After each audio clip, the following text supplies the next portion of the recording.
We got finished up last night, and now we've got kind of a big move.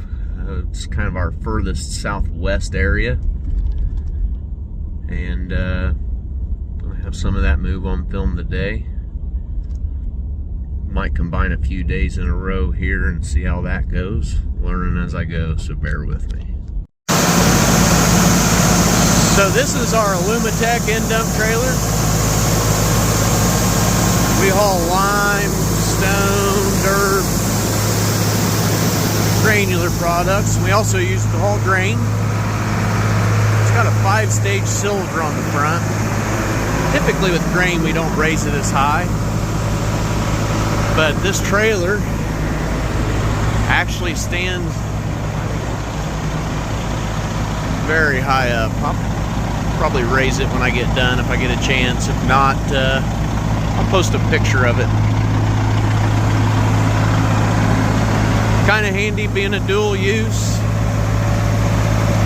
We've had it since 2009.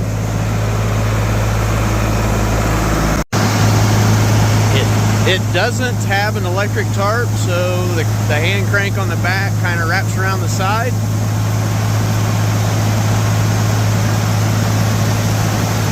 The auger positioning I talked about in the last video. We swap sides with this swing away, which you can do just by unhooking the auger and pulling your cable to the other side.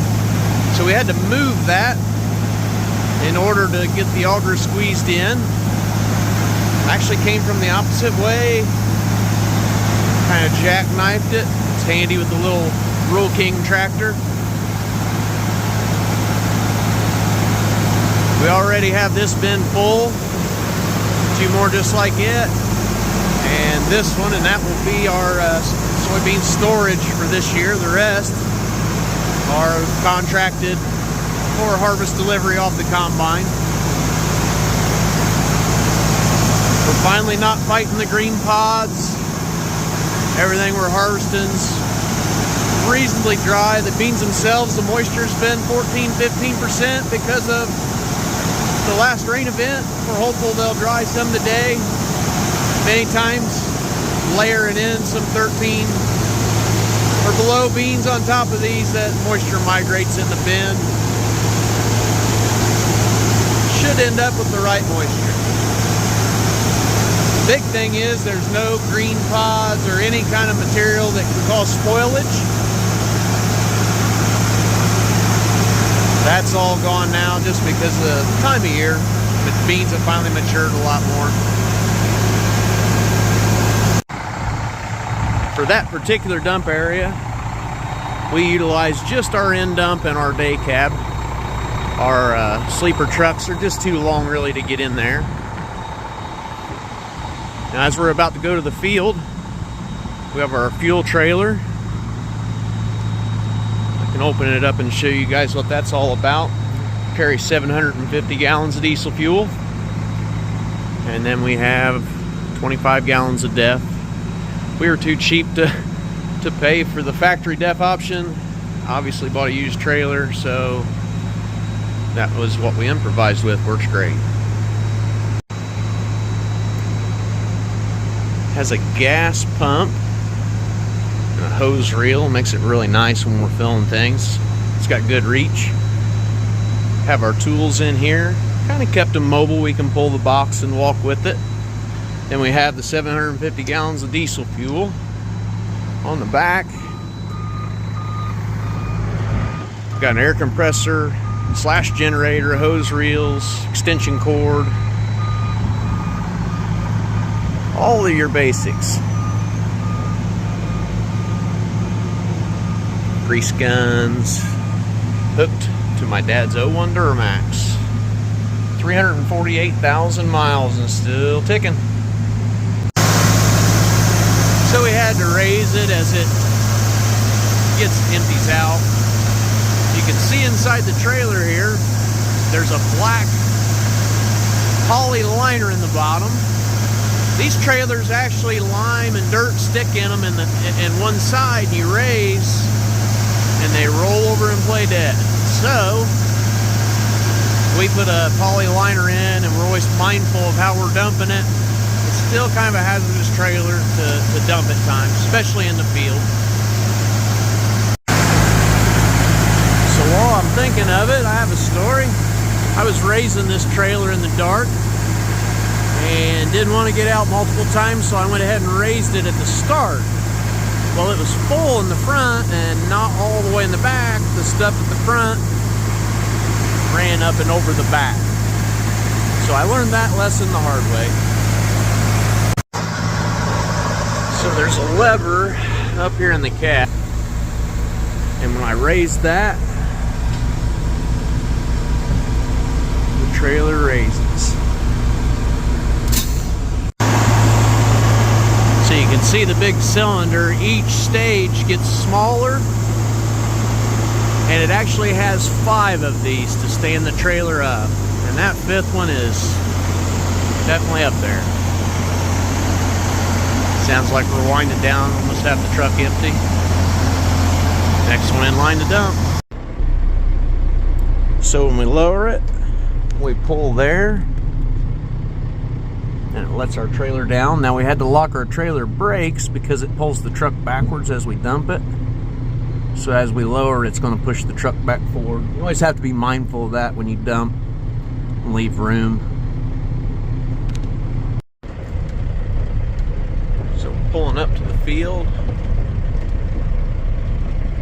Gonna unload what's on the machine and do some maintenance on the head. I'm sure I've got a few broken sections. And we'll be getting on the road. Big move. So we've got our head off. Unhook our PTO coupler, our hydraulic coupling's electrical connection. Bren's getting the windows. We're fueling up. Heads off over here. So these draper heads have a center belt that feeds towards the machine, and this auger is supposed to, it rides on a spring, it's supposed to just get the crop mat ready to go through the throw of the combine. These MacDons have hinges here on each side and a rigid cutter bar. It actually just flexes in those 2 spots, but it rides on a spring system separate from the adapter, and it allows it to follow the contour of the ground without having to use the combine to control it. It manually controls itself. Now it's a hydraulic drive, wobble box drive on each end. There's your pumps. It hooks directly to the combine. This is a 45-foot dual drive, so it drives from each side. Here's a sickle drive here, wobble box. Belts that run to the center. And so there'd be a problem. These go back and forth to cut. So we have an overlap area in the center, so each knife can slide on each other and still cover all the area, drive from both ends. So we always have this extra overlap kit in the cab with us. Just one special item, the rest of them are fairly similar. We do break these blades. See, this is a fine cut versus a coarse, and that's just because we did a repair. We start the year with Herschel, Shark Tooth, Chrome Mollies. Generally can get 2,200 acres out of a cutter bar, as long as we're replacing the blades, obviously regular maintenance. This year we had all new guards and new blades. This was a 2015 head that had been wrecked and repaired. We got it when we got the John Deere 680 combine in 2020. So we blow the machine off, fuel up, we do some greasing, and just general go over. A lot of times you break things at night, don't catch it until in the morning. Our best tool to blow things off, leaf blower. The gas ones never start, so the DeWalt battery powered's alright. You just gotta stock your batteries.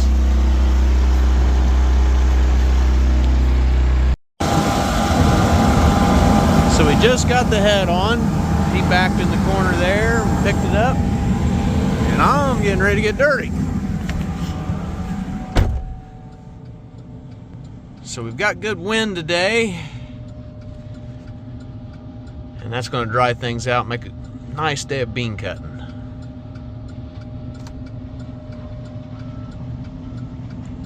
This is just a small 35-acre field. We'll have to put the head back on to move down the road. We're in the Frankton, Indiana area today. While he opens up, I'm getting a ride back to get another semi, and we complete our move. Our grain cart's on the road. We have another semi. Fuel trailer went home. Getting everybody transported around. Should be a good day. So as promised, this is stage 5. That's all the way up on this trailer. You can see it's just not real stable.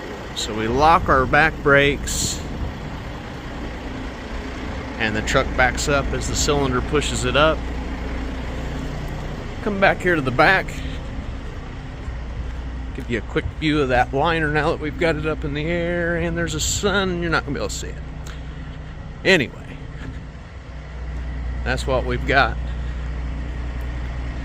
It was interesting the first time we raised it, let's just say that. As it lowers down, just pushes the truck forward. If you're in a situation where you're stuck, you can raise the trailer and your trailer's up. When you lower it, obviously it pushes the truck forward. I've got myself unstuck using that method. Back to the field. So we pulled up to the field, and he was sitting here with semi-load on. Try not to drive around a lot with that much on, but we park it towards the end, and makes it quick, less than 2 minutes. He's going to fill me up. Kind of hear it run.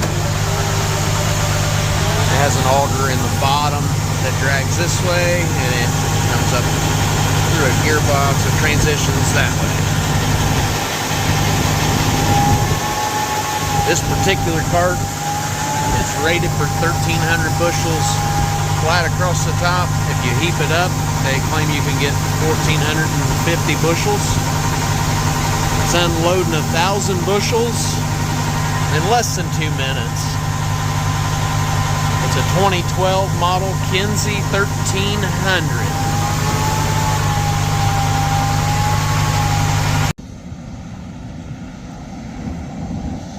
So you always plan the wind the best you can. The wind's blowing away, so we're going to get a little bit of this dump on the run action.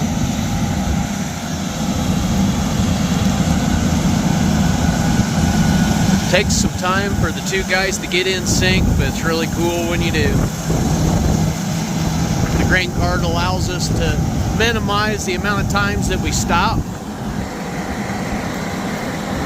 Sometimes it doesn't get cleaned out by the end, but for the most part, it keeps the combine rolling.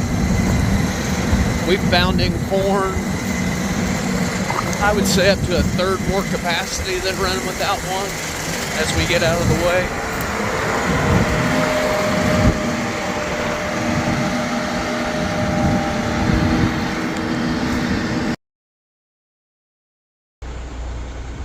So we get back to load and the tractor won't start. We're actually going to jump across the starter like so.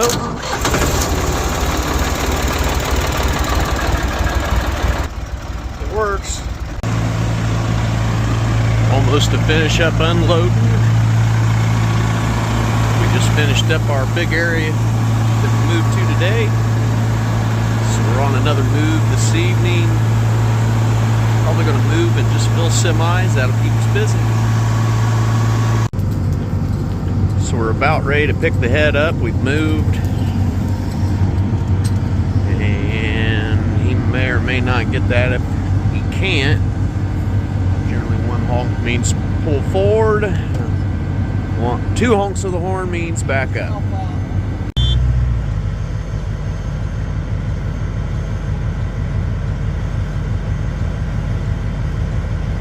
hard to see.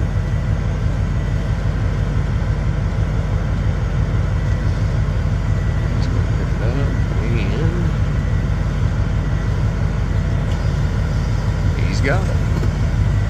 So we'll pull forward and we'll go back and hook our PTO shaft and our hydraulics up.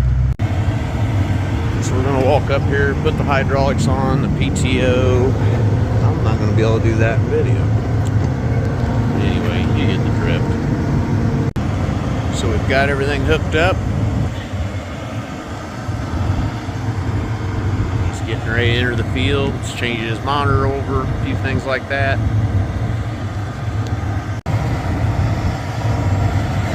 Okay, it's go time.